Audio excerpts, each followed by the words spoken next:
Bonjour à tous et bienvenue dans cette nouvelle vidéo où je vais vous présenter comment installer un serveur R6log dans le but de récupérer des logs de différents équipements à distance et les centraliser sur un serveur, et ensuite installer une interface web à ce serveur R6log avec l'application web Log Analyzer.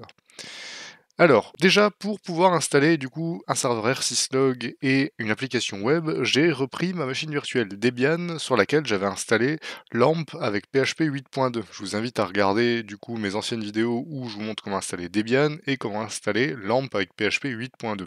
L'idée étant d'avoir encore une fois une dernière version de PHP en fonctionnement à l'heure actuelle. Alors par défaut, R6log c'est un serveur de log qui est inclus dans Debian. Nous, l'objectif, ça va être d'installer la partie base de données de R6log qui nous permettra de récupérer les journaux, donc les logs, d'autres équipements. Par exemple, routeur, switch, pare-feu, ainsi de suite. Tout ce que vous voulez à partir du moment où c'est compatible avec le protocole syslog. Alors là, je suis sur ma machine virtuelle Debian, sur laquelle je vais installer déjà la partie base de données de R6log. Alors j'ai ouvert une invite de commande et je vais me connecter en admin. Donc là, vous tapez SU et vous mettez votre mot de passe root. Et à partir de là, on va pouvoir faire nos différentes installations. Alors, on va commencer par installer du coup notre R6log avec MySQL. Alors, ce sera apt-get install R6log-mysql-y. Notre installation de R6log MySQL est faite. Alors dans LAMP, j'ai déjà une base de données, hein. Là par contre, notre serveur va nous demander est-ce qu'on veut automatiquement configurer la base de données pour R6log. Alors vous pouvez mettre oui, hein, ça va créer une base de données par défaut, alors moins que vous voulez vos propres noms de base de données et votre propre utilisateur de base de données. Mais si les noms par défaut vous conviennent, vous pouvez faire oui. Et vous devez simplement spécifier un nom de connexion pour votre mot de passe de connexion en MySQL. Alors attention, ce mot de passe là après sera à taper du coup dans la conf de R6log. Donc vous mettez ce que vous voulez comme mot de passe à partir du moment où ce mot de passe est sécurisé. Alors moi dans un labo, je vais mettre tout simplement labo, LABO comme mot de passe. Voilà, donc là l'installation de R6log MySQL est faite et la base de données pour notre R6log est fait. Alors à savoir quand on utilise le script par défaut, on le voit ici, hein, la base de données qui est créée, elle s'appelle syslog avec un grand S, et le nom d'utilisateur par défaut qui est créé c'est R6log, et le mot de passe du coup c'est celui que vous avez tapé, donc dans mon cas c'est labo. Alors maintenant on va tout simplement aller activer R6log parce qu'il n'est pas activé par défaut, enfin par défaut il ne reçoit pas de paquets depuis l'extérieur, et surtout il ne va pas forcément les stocker dans la base de données. Alors pour ce faire on va faire nano /etc /r6log.conf.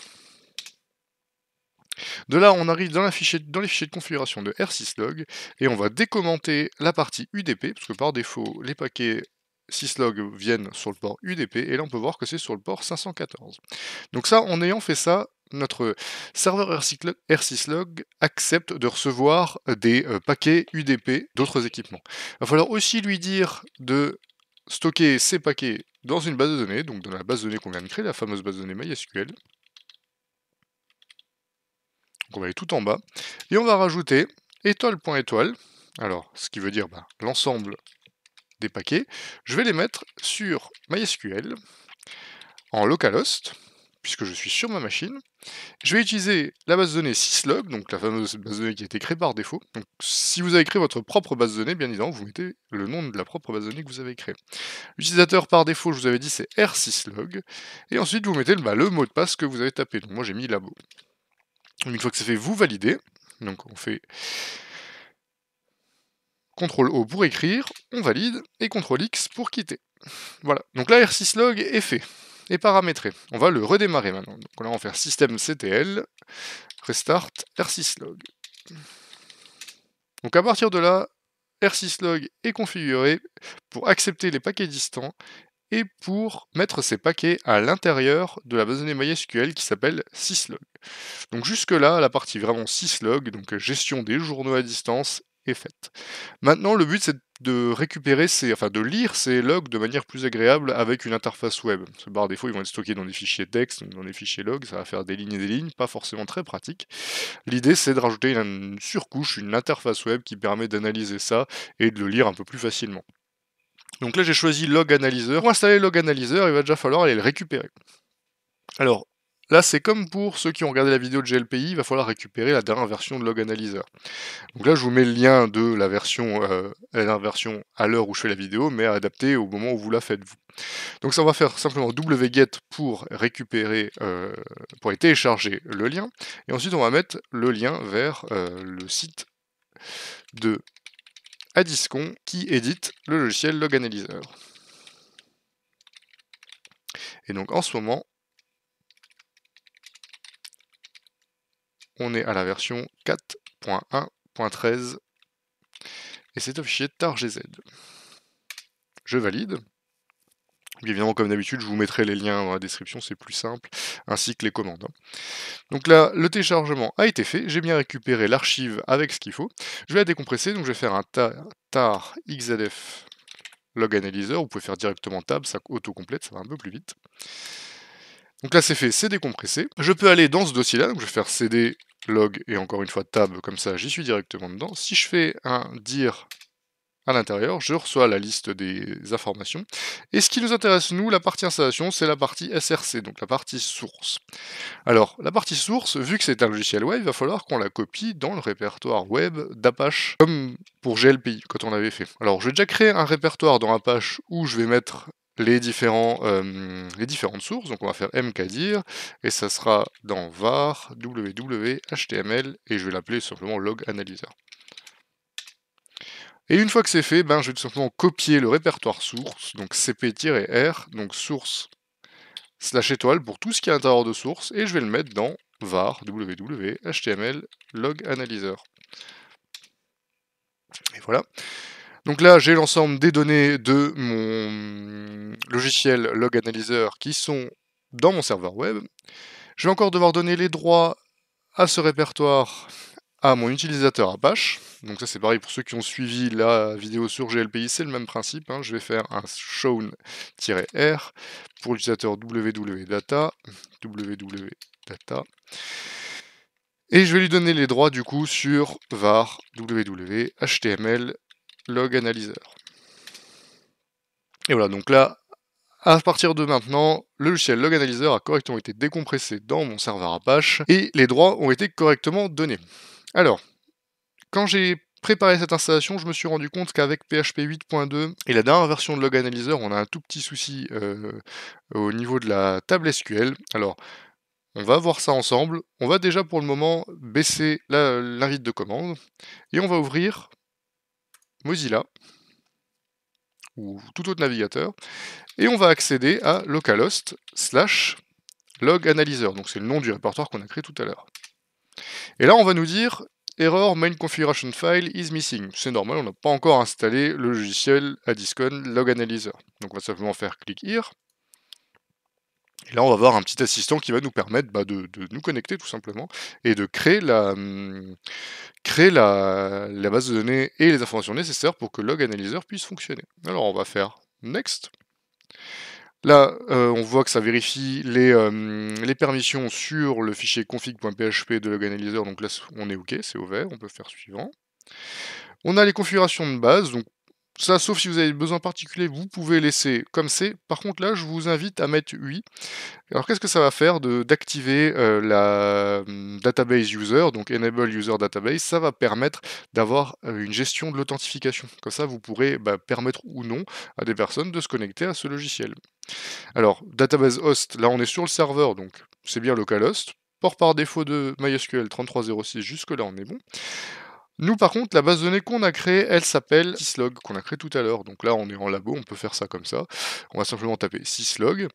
On peut laisser table préfixe, du coup, les tables logcon underscore. Et là, il va falloir mettre votre utilisateur et votre mot de passe qui peut se connecter à votre base de données. Alors nous, on avait créé r6log par défaut et le mot de passe que vous avez mis tout à l'heure. Donc, moi, c'était simplement labo. Et là, je vous invite à cocher oui, on va demander aux utilisateurs d'être connectés. Sinon, par défaut, les utilisateurs ne servent pas forcément à grand chose puisque l'affichage se fait quand même. Donc là, on va mettre next, une fois que c'est fait.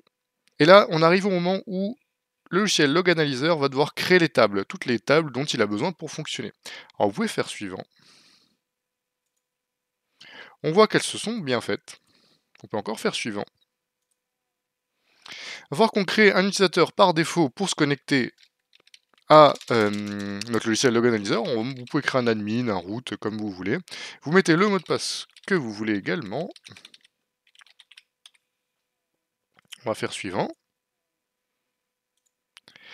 Et la dernière étape du paramétrage, il va falloir décider d'où viennent les fichiers de log, de journaux. Donc là, vous allez devoir mettre un nom, déjà à votre source de journal. Alors vous pouvez l'appeler MySQL, puisque nous, on met tout dans une base de données MySQL.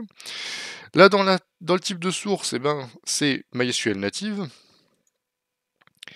Et vous allez devoir de nouveau mettre les informations de connexion à la base de données. Alors, database host, c'est toujours localhost puisqu'on est sur le même serveur. Si vous avez deux serveurs séparés, vous devez mettre le nom de votre serveur de base de données. Database name, vous mettez le fameux nom syslog, puisque par défaut c'est ce qui a été créé. Et là, encore une fois, vous mettez l'utilisateur rsyslog avec le mot de passe que vous avez mis au début. Et là, dernière petite astuce, attention, il faut bien respecter la casse. Les database table name, c'est system events avec le S en majuscule et le E en majuscule. Et vous faites suivant. Et enfin, vous faites terminer. Et là, voilà, c'est le petit problème dont je vous ai parlé tout à l'heure, juste avant de commencer ce petit assistant, c'est que dans la dernière version avec PHP 8.2, on a ce petit écran blanc.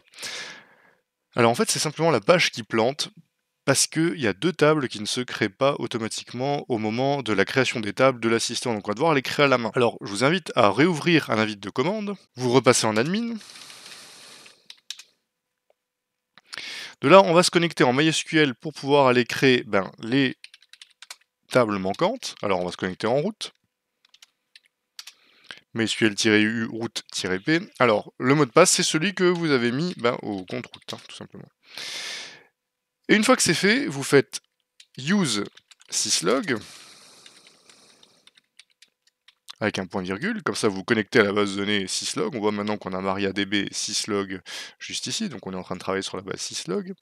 Et là, on va simplement changer les tables où les colonnes ne sont pas créées correctement. Alors, on va faire alter table system events, entrée, et on va faire add column,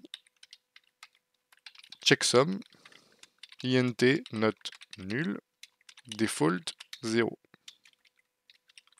Point virgule. Et après, pareil sur la table system events, toujours.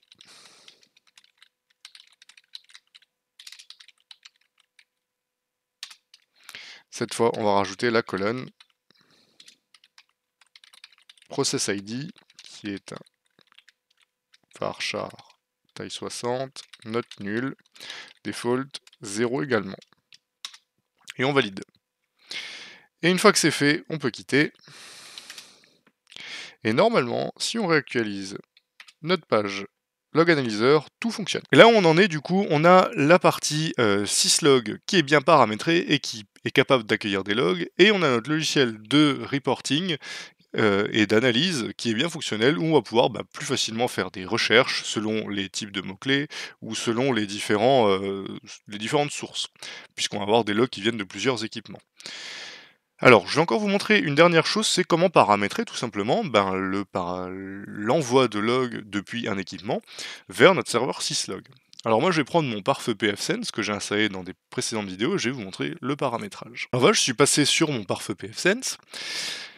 Alors, c'est adapté bien évidemment aux équipements que vous voulez monitorer, aux équipements sur lesquels vous voulez depuis lesquels vous voulez envoyer vos journaux, mais en général ça se passe toujours de la même manière. S'il y a une compatibilité syslog, il va falloir trouver le menu de gestion des journaux, donc, ou des logs si c'est en anglais. Alors dans pfSense, c'est dans Status, et on va trouver System Log juste ici. Et là-dedans, on va avoir un onglet Settings, donc paramètres. Je vais aller dedans, et dans pfSense, c'est tout en bas, on a Enable Remote Logging, donc envoyer les journaux à un Remote Syslog Server, donc à un serveur syslog, un serveur de journal distant. Peu importe l'équipement que vous utilisez, s'il est compatible syslog, quelque part, vous pouvez avoir soit sur l'interface web, soit en interface ligne de commande, la possibilité d'activer l'envoi de messages journaux à un serveur de syslog distant. Et dans pfSense, c'est assez facile, il suffit de cocher la case, de spécifier, là je suis en IPv4 dans mon cas, de spécifier l'IP de mon serveur distant, donc moi c'est 192.168.10.11, de cocher ce que je veux envoyer, donc on peut décider de tout envoyer ou pas, hein, ça dépend encore une fois des besoins adaptés. Si je spécifie pas de port, on voit que par défaut c'est bien le port UDP 514, c'est celui qui était bien spécifié dans notre fichier de paramétrage de R6log. Je fais save, et si je retourne voir côté des logiciels d'analyse, je devrais retrouver les logs de mon pare-feu pfSense. Et là je peux voir que je reçois bien des informations de mon hôte 192.168.10.1.